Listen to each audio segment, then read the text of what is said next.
Por que da incredulidade? Por que que o indivíduo adulto não crê? Ou se afasta da igreja? Ou dá as costas para Deus? Vocês imaginam? São muitos motivos, não é? Mas eu trouxe alguns aqui para vocês perceberem algumas coisas curiosas. Muito da incredulidade que está no homem adulto, que está no adolescente, ela vem da educação, da escola. Prestem atenção, a educação da escola mata a fé. Na escola. Por que, Mateus, mata a fé? É simples. Porque quando você fala de matemática, quando você fala de história, geografia, biologia, né, ciências, se você não fala para a criança sobre Deus, Deus sendo o início e o fim de todas as coisas criadas, se você não conta sobre a criação e por que estamos aqui e para onde estamos indo, se alguém está sendo pago pelo seu pai e pela sua mãe, né? Você, jovenzinho no colégio, sabe que você está ali para que alguém te dê educação. E aquela pessoa que está te dando educação não está transmitindo para você a existência de Deus, aos poucos Deus vai virando uma fábula, uma historinha. Vocês entendem? Inconscientemente, de forma velada, sem ninguém falar isso abertamente, a sua fé vai sendo enfraquecida a cada matéria que você vai estudando no colégio. Vai estudar sobre o Big Bang, vai estudar sobre a evolução das espécies, você vai sobre a genética, né?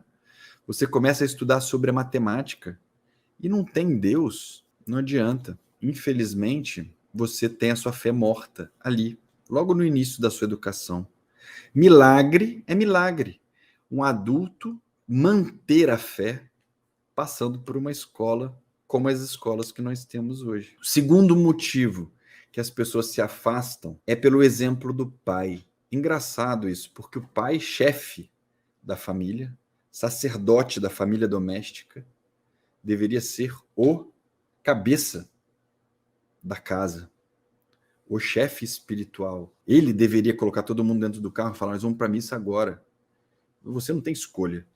Não é uma questão de escolha. Enquanto você mora comigo, enquanto você é pequeno, quem escolhe o melhor para você sou eu. E você vai comigo. O exemplo do pai. Né? E claro, não precisa falar bravo do jeito que eu estou falando aqui, pessoal. Estou dando um exemplo. Tá bom? Mas o que acontece?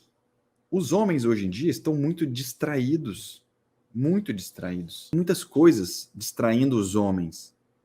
Você sabe, se você é pai de família, você vai entender o que eu estou falando. A própria carreira toma 90% da cabeça dos pais hoje em dia.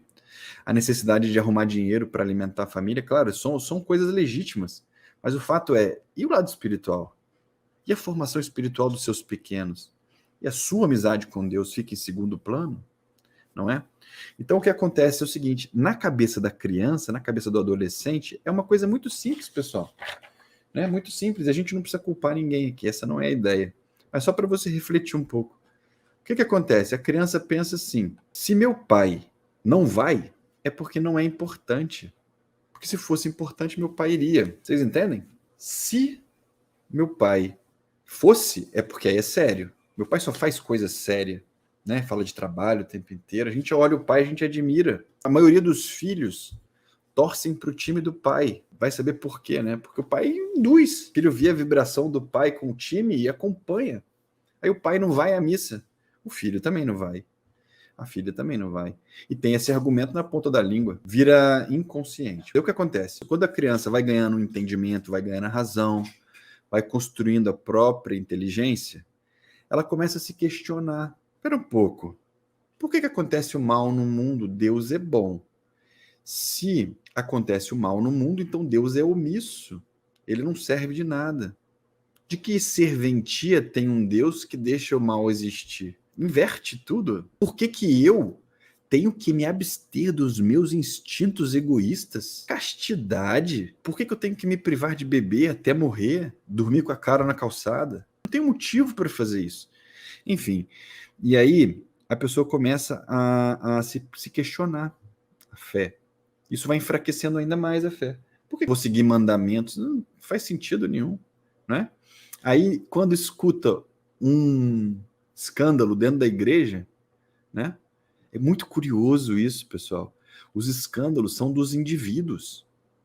O sacerdócio é santo, é impecável. O sacerdote é falho como eu e você. Aí acontece de um padre errar, pecar, cair. Qual deveria ser a nossa atitude? Vamos rezar por ele, para que ele não propague esse mal, para que ele receba a correção que ele deve receber e que ele se endireite, que ele se converta. Aí o que acontece? A pessoa, pronto, achou um argumento filé para não mais andar com a igreja. Não, isso aí, tá vendo como é que são os padres lá? É curioso, porque tem um monte de médico, por exemplo, né? Tô dando só um exemplo. Tem advogados, né? Tem todas as profissões, tem nego pilantra. Todas as profissões tem pessoas que são podres. A verdade é da natureza humana é miserável mesmo. Mas aí você veja, um médico pere o orgulho dos médicos fazendo uma grande besteira, né? A gente conhece alguns casos aí de médicos que fizeram grandes besteiras. E aí o que acontece? Você deixa de ir ao médico? Não, eu não. É? Mas peraí, pô, os médicos são muito ruins.